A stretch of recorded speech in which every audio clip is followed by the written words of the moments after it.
So I'm delighted to welcome Jason from Think Academy and Harry from Bonas MacFarlane.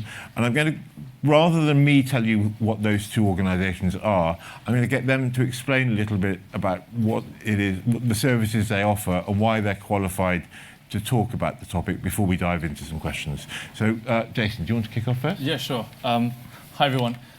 First of all, thank you, Guy, for inviting us here and this wonderful event. We get to see so many parents and so many great schools. Think Academy was founded in 2003, and starting with specializing in maths. And in 2010, we launched IPO in the New York Stock Exchange. And in 2016, we became the world's biggest extracurricular company. And since 2003, we have serviced over 40 million students worldwide. And as of today, we have overseas branches in US, UK, Canada, Malaysia, Singapore. And we, at the moment in the UK, we specifically focus again in maths because that's something that we're very, very good at. And we train students to think using their thinking skills and their cognitive ability skills to modularize each difficult topics and really understand the underlying difficulties within the maths, for example, 11 plus exams and GCSE exams, etc., etc.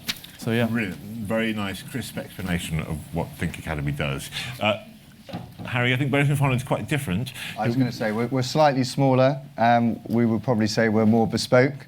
We've been around since the early 90s, and as a consequence, we've developed a number of kind of educational services. But predominantly we focus on tutoring, supporting students after school, generally through competitive assessments and public exams.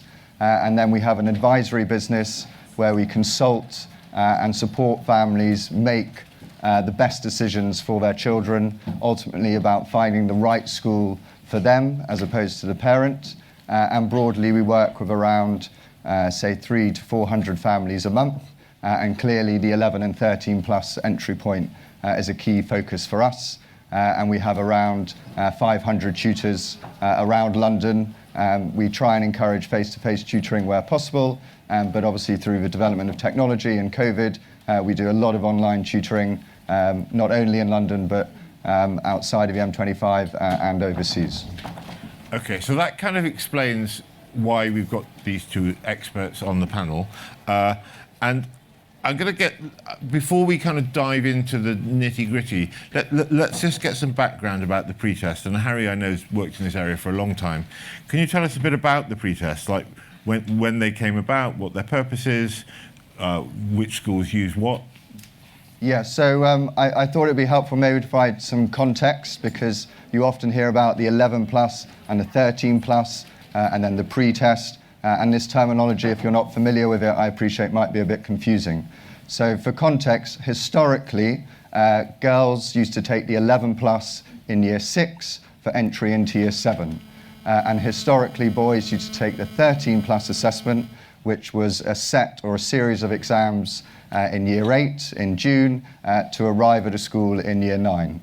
Now, 20 years onwards, where we find ourselves now, is a consequence of, the amount of people applying to these schools. They've had to bring all of the admissions forward.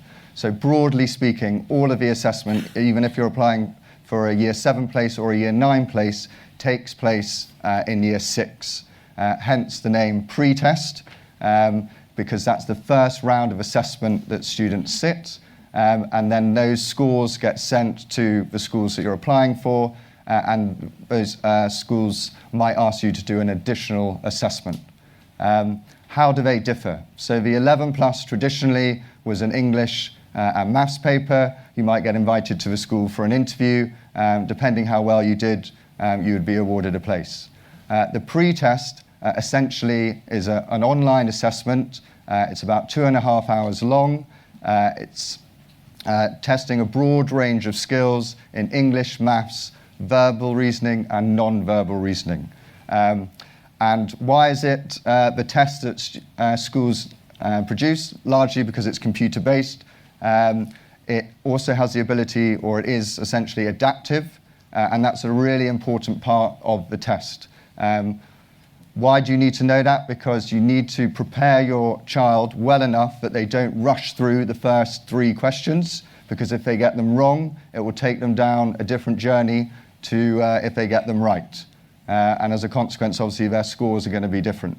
So when your child comes out of that test to say, oh, that was really easy, it doesn't mean to say that they've aced the exam, put it that way. And as a consequence, if some child says, well, I got this question, I got that question, they've obviously gone down different journeys. So don't worry that they've sat essentially different assessments. And do all schools use the same tests, or? So independent schools, by their nature, are independent. So they all kind of have their own rules. And some schools allow you to take the pre-test in year 7 as opposed to year 6. So yeah, not all schools sit the same test. But broadly, the most common is the ISEB pre-test. However, if you're going for, say, the 11 Plus Consortium, the day schools in London, they sit a slightly different test, which is bespoke to that group of schools. And do you happen to know, are they marked independently or are they marked by the schools, the tests? Because they're online, they're automatically marked, and then the scores are sent to the individual schools that you've applied to, and then those secondary schools will decide who they invite forward essentially to the second round. Yeah. Those scores are never shared with parents, unfortunately. I know that you put a lot of energy and a lot of time preparing for these assessments, but I'm afraid those scores aren't shared. So that's, yeah. That's a huge change. I mean, years ago, I was senior teacher in a West London prep school, and in those days, common entrances were marked individually by each school, who would share the marks. And basically, because you knew the children who were taking the test, everyone passed, and everyone got more or less the same grades. But what that, a 70% from St Benedict's in Ealing was not the same as a 70% from St Paul's. So it was a completely, I mean, in a way, it was a brilliant exam because everyone came out thinking they'd done really well. But it was useless in terms of baselining anything. So we've kind of got the framework there of what this ordeal is going to be, and most of your children are going to have to take it. Jason, let's start with the maths side of things. What kinds of questions are asked? Oh, I'm so glad you asked. Well, what we did at Think Academy was we collected over 500 sets of entrance papers, past papers, etc., and we have come up with a list of statistics I think everyone will be very interested in. There are 7 core modules. First one, calculation module, takes up 29% of the exam. Practical solving module takes up 24%. Geometry takes up 19%. And the harder ones, here comes the bit harder ones, combinations, 9%, number theory, 8%, counting, 6%, and finally algebra, 5%. And so from all of these, what we can gather is that a lot of these schools, these core modules, I think that exactly what they're testing for. And what we got to prepare are essentially some of the more difficult, for example, combination questions, number theory, and counting. Because from our students and the feedback that we get from our students are that those questions are the ones that they're getting tripped up on the most. And I think spending more time on these are essentially more helpful. And they'll almost guarantee you a higher grade. And also they have a higher percentage of points in those exams. Okay, so that gives you an idea of the kind of the tasks. A really interesting thing that's often said about maths, and sort of believed, I think, by quite a few schools, is that kind of maths is a real kind of intelligence test, and it just basically sorts out the sheep from the goats. But you can do things about it, can't you? So what does preparation do? I mean, first of all, can you improve your maths? And if so, how much? Well, actually, back in corporate, we're a Chinese company. Back in corporate, we have a cognitive function lab. So what we do is we take a lot of the statistics from our pupils and we study them. And we test that against from, for example, thinking skills to IQ. What we realized is that IQ is something that we cannot change. So someone's intelligence is by birth. And that's basically essentially giving an outline of the ceiling. But cognitive ability, you can change. And that's something you just keep working and training on. So what we've decided was that for every child, for example, that enrolls into our class. Of course, we give them a series of entrance tests and so on and so forth. But we don't believe that for someone is bad at the moment, or someone is not doing so well at the moment, they can't change. Of course you can change, but you have to find the root of those problems, the underlying difficulties of those problems, in order to facilitate that change. And that's exactly what we do. And one of the things you've talked to me about quite a lot is that you work with very high-end caliber students, don't you? Yes. I mean, it's not just, this is not about just taking students who can't do maths. It's very much about the top end. Do you want to talk a little bit about that? I think it's very interesting. This. Yes, so what we found actually, and is part of our experience, is we don't recommend extra tuition for everybody. We think that's the worst idea. And one of the criteria to get into Think Academy is that you have to take an entrance test, almost like, essentially like, not the same as the from the independent schools, that's difficult, but we sort of get a general idea of how the student is doing. If a child, what we recommend is if a child is incredibly talented at, for example, maths, which is what we do, and also they are very keen on it, we highly recommend that you take extra lessons to help. And you're probably thinking, why? If my child is so good, why should I take more? We believe that if a child is very talented at something, as a parent, you should try to harness that talent as much as possible. You want to push them, and a lot of children enjoy it. I think it's very difficult to say, you're pushing your child too hard. But a lot of children that are very academic, they really enjoy the sort of the level, the difficulty that you bring in them on by. So for those who are very talented and those who are very keen on maths, we really do recommend. And the second type of student we recommend is people who are not so good but have shown extensive interest and has a lot of willpower to do well at something. Those are pupils we believe has so to put bluntly, a lower ceiling, but I think their cognitive function is highly malleable. So those are the two that we recommend. However, those that we don't recommend is someone who is not very good to begin with, and they haven't shown interest or willpower to continue doing it, because I think that will be pushing too hard. Maybe the talent is not in math. Maybe the talent is writing or art, etc., etc. I mean, it's so interesting that, isn't it? And if you think about something else like sports coaching or music or something, it's completely obvious that if your child is really talented as a musician, you want to get them to have a great teacher because you know it'll make a big difference. And I don't think people necessarily have thought with academics quite the same way. That people have tended to think, oh, they're great, that school's enough, and that's fine. And a lot of schools would argue that. But I think we do know that performance is enhanced by coaching in every area of life. And so it's really interesting to hear that being brought to maths. So, Harry, I was going to ask you,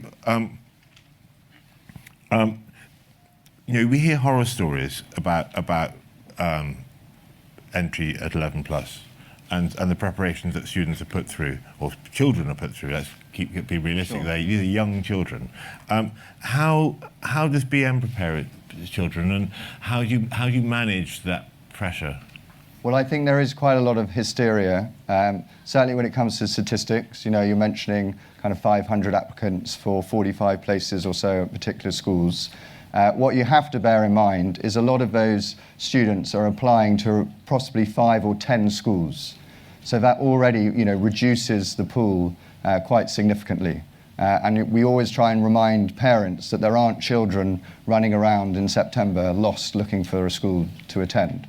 So you will find the right school for your child. So don't worry too much about the kind of terrifying statistics of kind of a 1 in 12 chance of getting into certain schools. The other thing to consider, particularly if you're looking at this entry point, demographically there is a population bubble between the kind of 11 to 8-year-olds just post the financial crisis. They're obviously coming up to maturity for 11 plus, and therefore it is competitive. There are greater numbers. And the reality is, in London certainly, having a tutor as part of the working week is the cultural norm. And so schools will say, you don't need a tutor, you don't need to have any prep for this test. It was designed to kind of be tutor-proofed. But that was 10 years ago, and as you've probably seen as you walk in, there are already a number of resource companies with the ability to support your children through the assessment. A lot of them are very useful and very good. So in that context, we just try and say, start early, take it easy, listen to your schools, your teachers, the senior heads, the director of studies. Not only do they know your child, but they have very good relationships with senior schools. And if you need additional support or you'd like a second opinion through Bonas MacFarlane as an example, then we're obviously there to help you through that. But broadly, you will find that the schools that you attend will help you a lot. And the secondary schools as well, they want to be able to engage with parents, and they're not turning you away because they don't like you or they don't like your child. It's just about finding the right students for the culture and the academic environment that those particular schools offer. One thing Harry hasn't mentioned, which I think is very interesting, is that Bonas MacFarlane very successfully tutor top scholars to Eton, St Paul's, Westminster every year, and so on. And the way that they do that, which is fascinating, is that they largely place students with tutors who've gone down the same route. It's why their service is extremely expensive. I mean, this is not. But they do. There's a mentoring role, I think. Would that be right? Absolutely, yeah. I mean, I believe strongly in character development as well as academic success. And as a consequence, we choose our tutors specifically for their mentoring skills as well as their academic past.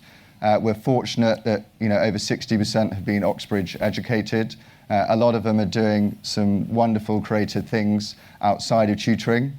Again, the landscape has changed where being a professional tutor is now a very viable and successful career. And absolutely, they've trodden the path. They've been to the top London or boarding schools in the UK. They've graduated from Russell Group and Ivy League universities. And as a consequence, they're able to share that experience and alleviate some of the stress and talk about perhaps the boarding school experience for those that are trying it out for the first time. So yeah, it's a big objective of ours to find the right tutors that not only have the teaching experience, the academic qualifications, but are able to provide those character skills as well. Okay, so we've kind of set the groundwork there, I think, and I think now really it's your chance to get your problems aired. So there's a hand up immediately there. Ingrid's going to come around with the mic, and we'll try and take as many questions as we can and just whiz round. Hi there, thank you so much. I'm a little bit lost when it comes to GL, SEMS. I sort of got the ISCB more or less, Atom, BOFA, all of these things. What prepares you for what is necessary for which child? My child's coming into year 6. I feel like I've spent this year looking at schools and trying to understand this, and I'm still nowhere close. Sure, absolutely. Yeah. Just to put that question in context, she's talking about kind of resource-based companies and which companies provide different types of tests. If we refer to the ISCB PreTest, that essentially is run by Century. So they're out there and they deliver the test for the ISCB PreTest. If we're looking at the 11 Plus consortium, that assessment is run by Atom Learning. You might have also heard of Atom Learning as a resource for the ISCB. And then the GL assessment broadly is for grammar schools, but also a very good kind of resource-based for the type of questions and style of questions you will receive, both in the ISCB and in the 11 Plus consortium. And in terms of finding out information, there are two ways of doing it, really. The schools will very happily talk to you about the tests that they use, or you can come and talk to Bonas MacFarlane or someone like that who will give you a quick summary. Does that help? Yeah, there's a hand up at the top left. My left, your right.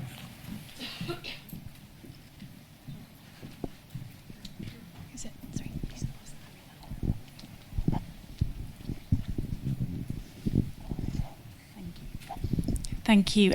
You talked about harnessing your child's strengths, but the tests are a combination of maths, English, verbal and non-verbal reasoning.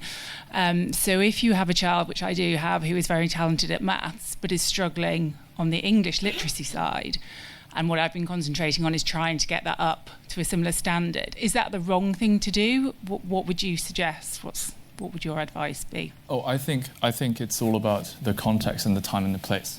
So, for example, if a child is facing an exams like the ICB imminently, I think the point of that is to have everything above the same level, but at the same time not hinder, for example, not over-focus on one specific subject. However, during term time, after that important period, I think what the question mentioned by Guy was, should we prepare, and how does that change? And the reason why I mentioned that if your child is very good at maths, you should keep pushing that something's very good. Those are for times when something is not so imminent. If you're doing exam prep, by all means, please do focus on all aspects, because I think schools do tend to have a pretty specific standard on all aspects of the subjects. However, if during times which you're not facing exams imminently and your child is showing extra talent in, let's say, maths or English, I think our viewpoint is to not hinder that child's ability to shine in that specific regard. I mean, it's such an interesting point. There is a tendency, I think, with tuition, and I've been guilty of this as a parent too, to focus on the weaknesses, when actually what you really want is some wins, and it's incredibly confidence building to find that you're improving at something. But on the English front, and I'm just going to speak I was a head of English at one point. The key thing really is to get your child reading. I mean, and to enjoy it. It's so unbelievably important, and all you don't want to get too much focused on the exams until quite close to them, really. I mean, if your child isn't reading, and quite a lot of, particularly boys, often don't read very much and would rather play computer games or football or almost anything other than reading. It's read with them. Read them stories. That really works. Books on tape work, or Audible now, obviously. Or even having a Kindle, because they feel like it's a bridge between a book and tech. And what's great about Kindle is that you can highlight and identify words, and you can store that in a word bank. So there are obviously multiple ways you can try and make them excited about reading. But yeah, it's crucial. Can I follow up on that point? Although we're not doing English curriculum, but I came to the UK when I was 10 years old, and my English was rubbish, and I couldn't speak, and people used to make fun of my accent and so on and so forth. But I think reading is great, but also I think every child has different ways to process information, and that's also something that we have understood through our NeuroLab. Is, of course, I think a lot of people would understand the idea of visual learner, audio learner, or et cetera, et cetera. I personally, I'm not a big reader myself, but I watched a lot of shows. I watched a lot Downton Abbey. I watched, shows like that. And I actually found it very helpful in helping myself improve my English. I would usually pause it, because when my English was very poor, I would pause it. I'll have the subtitles. And then to correct my accent, I would try to copy it or even overdo it the way that they've said it. So I think, yes, I think reading is very important. I'm not trying to discredit, but I think it's also important to focus, see how efficient each one of these categories are. But so, yeah. Also, I would say that, back to, we're going to take another question in a second, but pleasure is really important.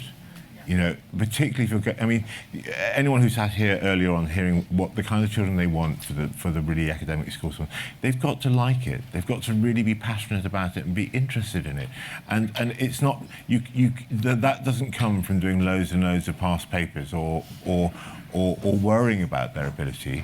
It comes from feeling confident and interested in things. So, loads of hands up now. So, let's come down here and then.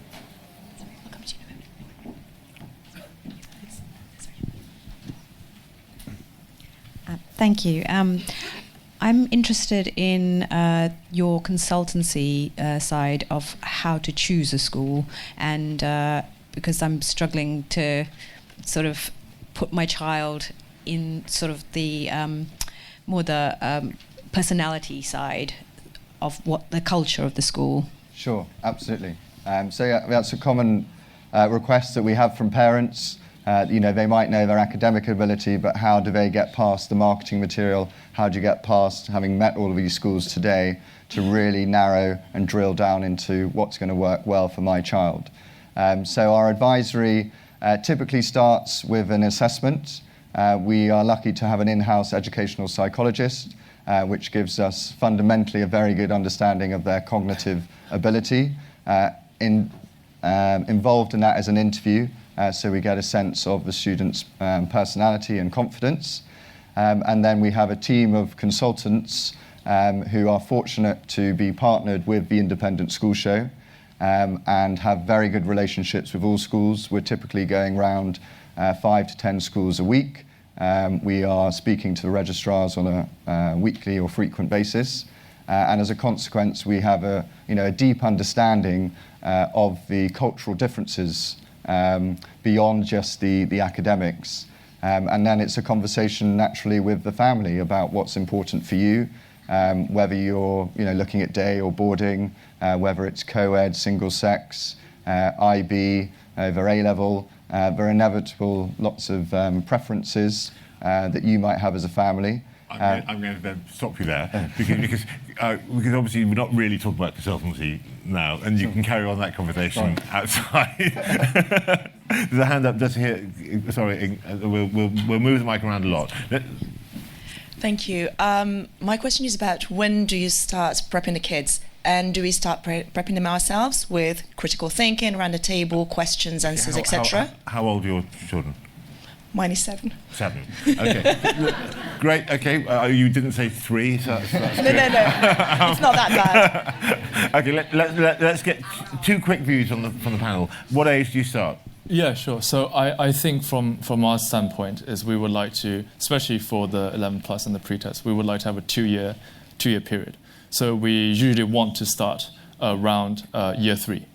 And the reason for that is because we believe that year 3 is a great starting point to get the child understanding the most basic aspects of, for example, mathematics and things like that. And then in year 4, once they start touching the preparations of the 11 plus, of the pre-test, then at that point they're not so unfamiliar with the process. Great. And then we can... I'm going to move really fast. Yeah, sure, yeah. Sorry. Do you agree? Not necessarily, no. I'd start a little bit later. It also depends how much parent involvement there is, if they're at a state or a private school. But broadly, families come to us if they're independently educated a year before to prepare for the pre-test. So a couple of years out, 1 year out. What happens? Okay, so who's left it too late? Who's put your hand up if, like me, you're thinking and it's like 6 months ahead or something. Is anyone in that position in the room? Or you? Yeah, well done. Someone's being honest. Yeah, it's more at the back. Great. So for the hopeless parent like us, what? Is it too late, or? It's absolutely not too late. No, you've obviously got a long, extensive summer, so you can have lots of time. It's important that the tests though are straight after the October half term broadly now, so that there's not a lot of time if you were to think starting in September. The summer is a golden opportunity to make up for any lost time. I always revise everything at the last minute, all the way through. So I think it's amazing what you can do the night before.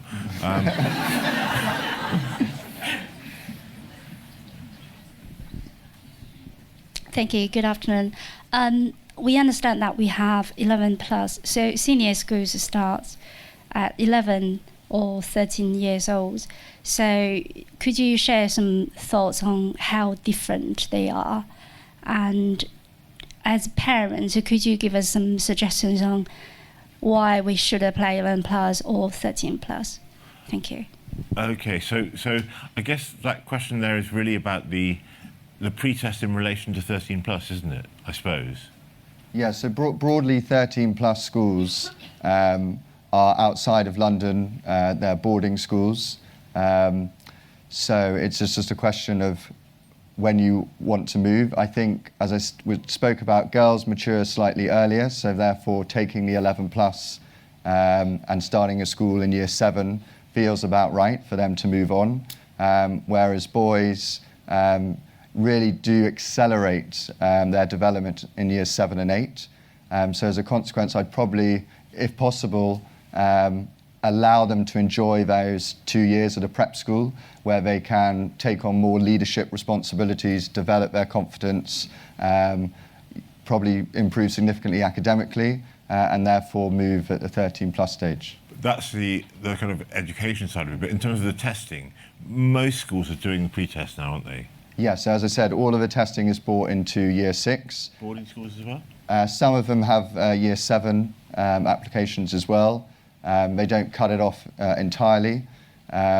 And yet, as I said, I'm talking kind of broad strokes, so that, you know, they are open.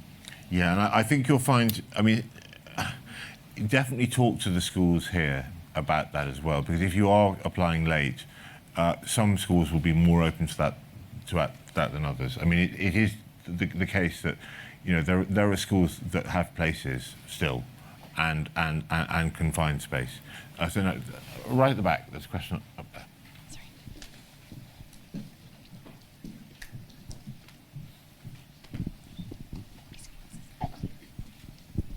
Hello, thank you. I just have a quick question relating to the type of tutors. I mean, we've started a year ahead. Unfortunately, we landed on a pre-Oxford tutor. But to be honest, after 3 months, we realized that there was no development. So how would you recognize, like, do you ask your tutors to do tests, to see, do you ask for a feedback? So how do you know if the tutor works or not? Because we've wasted, for example, 4 months of nothing and started again with another tutor company. So how do we know that? Yeah, let's get 2 perspectives on that. It's a really interesting question, and I think for a lot of parents who are engaging in support, or actually, to be honest, if you're trying to evaluate what school's doing, there can be an awful lot of feeling like not much is happening. Yeah, sure. I'm happy to take that question. I think from our standpoint, we don't offer so-called one-to-one tuition. We offer something of a long-term course, and one tutor will see that child through a period of a term, and each sort of section is done by term basis. And we focus everything we do around service to the child and to the parent. So within our long-term course, it's an hour and a half every week online.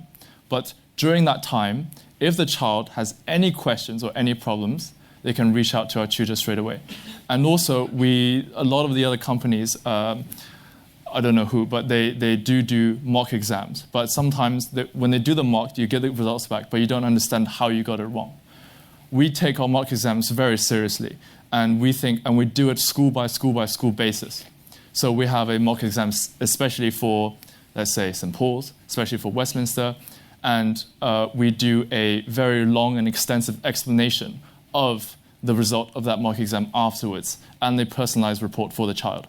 So from testing and assessing and constantly being in communication with your teacher, and also seeing how your child is doing at school, you really understand firsthand how they're doing. And I think I think 4 months is it's a very long period, especially in a child's life when it's so critical at the moment choosing a secondary school.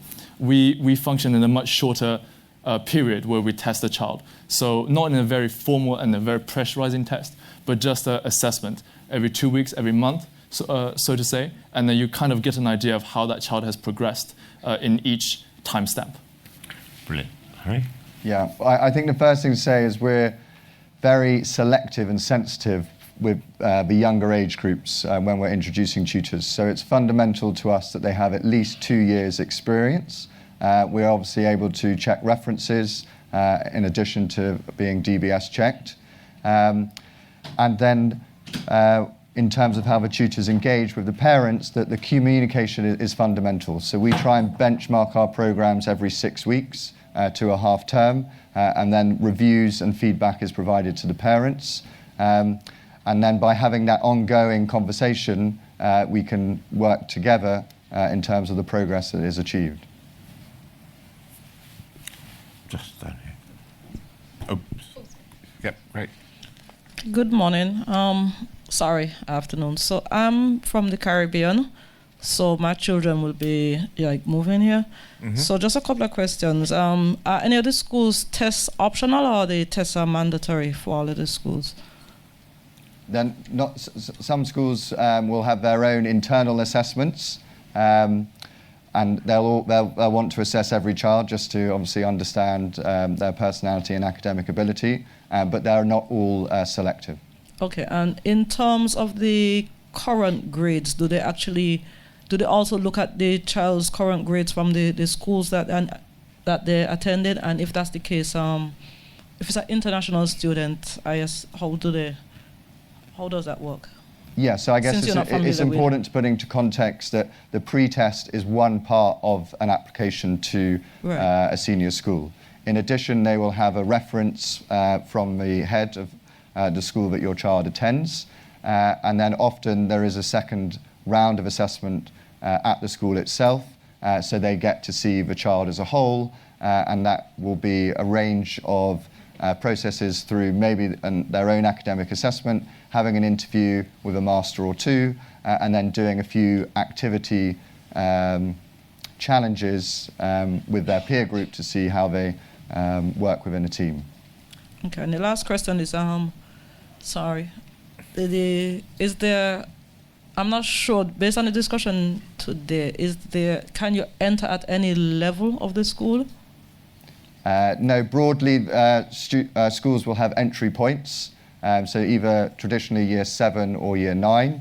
They will have occasional places in other years, but for example, you couldn't start a place in year 11 or year 13 because that's when GCSEs and A-levels take place. I would say Harry is also on the boat with Ron and Stan, so you can come and have a more detailed conversation about it with him afterwards. The other thing that kind of your question made me think about is that St Paul's this morning were talking a lot about neurodivergency, and the schools are, even the most academically challenging schools, are now open to a much broader spectrum of kinds of brains, basically, and so if your child is dyslexic or has some other particular special need, that doesn't mean that they're going to get written off in a way that they might have done 20 years ago.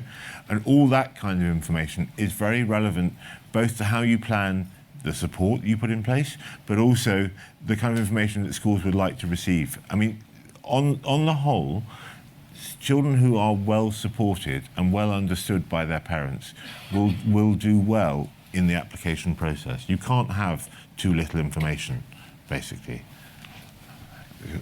Question? Oh, sorry, you were first. Yeah, you were first, Just definitely. a quick one. If, like, say your child has an off week, or they're ill, or something, and or they just, they slightly flunk their ICB, and sort of they don't get it. I mean, how much weight does the school have to be like? Here's a reference, like you must take this, or is the ICB really the first port that they really sift through, and literally the computer says no, literally? I mean, how?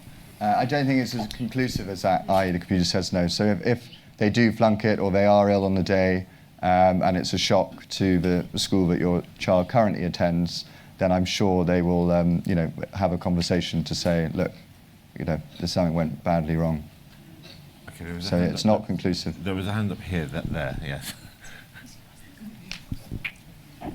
Also a question about kids coming from a Montessori background into 11+. What is your experience and advice to parents kind of leading their children through these, even if they have 1.5, 2 years in advance? What would be your advice for parents to pay attention to what details? Well, I guess you've got to bear in mind it's a very different cultural education, and therefore you've got to think as parents, how best are you going to prepare them for a completely different philosophy of education. So getting ahead early, giving them additional support either as parents or through additional tutoring, and making them aware that the style and ethos of a school is going to be very different to what they're currently experiencing. I mean, I would definitely go and talk to Harry. Bonas and MacFarlane move children between systems the whole time, don't you? That's like from overseas systems and all the time. Can I just follow up on that point? Because I was a child, maybe not as young, but I moved here when I was quite young. And the first year when I moved, I came to Papawick in the UK. And my first year, my parents wanted me to push myself to go into the scholarship set, which is the highest set. And then I was like, okay, yeah, sure, yeah, because as a child, you don't really know how hard it is until I really joined. And then I realized, okay, maybe the language, yes, is a problem, but a much bigger gap was the culture gap. I really, really struggled in my first year, a year and a half, to understand the culture, to understand the nuance, to understand the humor. Humor is a tough one. I mean, God, humor is a really tough one. Yeah, so I really took some time to get that. And after a year and a half, my parents started, because they all had this very stereotypical, very, I hate to be stereotypical, but Asian mindset of trying to push. But after a year and a half, they started realizing that it's not an instant thing, it's a process. And you have to be there for your child, you have to support your child through it. And sometimes, for example, I'm sure it happens in every school, that when your child feels bullied or when your child doesn't feel very well, they may not always say it out loud. And I think that's a very important point to look out for. And I think as a parent, I think that's one of the most important things to helping a child move from one place to something that's drastically different. Okay, and I'm going to just throw an extra question into the panel on that point. I mean, we're talking about quite a stressful thing for a child, quite a stressful thing for a parent as well, hugely stressful parent. And in fact, before you answer it, the question I'm going to ask is, how do you reduce that stress? How do you take the stress away for the child as much as possible so that they perform as well as possible? But also, how do you de-stress us parents? It's difficult. I would say, the day of a test, for example, treat it as any other day at school. Don't be taking the day off. Don't be, both parents turning up at school. Give them a chocolate bar and, wish them good luck. And if you've done the level of preparation, they'll be absolutely confident in the process itself. But yeah, as parents, obviously, it's easy for me to say, oh, don't worry and don't stress about it. Act normally, act as if nothing's happening. But yeah, just treat it as any normal day. Yeah, I think sometimes the word pressure or having pressure is a very neutral word, because pressure can be very bad, can be catastrophic, and pressure can be very good because some people actually thrive on pressure. Some children, you push them quite hard and they really enjoy it, and they find it very boring if you give them the easy peasy stuff. And I think that number one is to recognize your child, whether if that person is receptive to or is more used to or enjoys a more pressurized environment, to he himself has standards to push himself to a much higher level, which we have a lot of children actually studying with us that has this exact mindset, that sometimes the work that we give to them we think is a lot, and they say, oh no, it's okay. So we think that really understand your child. That's number one. And number two, on the point that pressure being very bad, is there was a story, I think, that I heard. There was a year three, a child from year three. And she went home, and then she went in the bathroom and locked herself in there for 30 minutes. And then the parents went to check on her and see what happened. And she opened the door, and she was crying. She's been crying in the room for 30 minutes. And then the parents thought, oh, what should I do? What should I do? I mean, my child is crying. She's obviously under a lot of pressure. Do I just stop everything? Do I stop everything? But actually, she shouldn't stop everything. Because let's say you have your children on Xbox for a year, I don't think they will be happy. I think they'll be actually quite worried or stressed because they're not doing too much with their lives, and everyone else is improving. They have that sense of direction. I think what true happiness is long-term happiness is facing an obstacle, having an obstacle, and you work hard, and then you overcome it, and then you achieve something. I think that's what long-term happiness is. So I think what you want to, because I'm not a parent yet, but what you want to install in your children is that sense of self-achievement rather than short-term happiness, install this process and structure of a long-term happiness. Okay, Well, that's a surprising end. We're on to the secret of life and long-term happiness. And who thought that involved the 11 plus was part of that? So I'd like to just thank our panel enormously for this. They are around, so just out there, and very happy to, I'm sure, to answer questions one-to-one. Thank you all very much.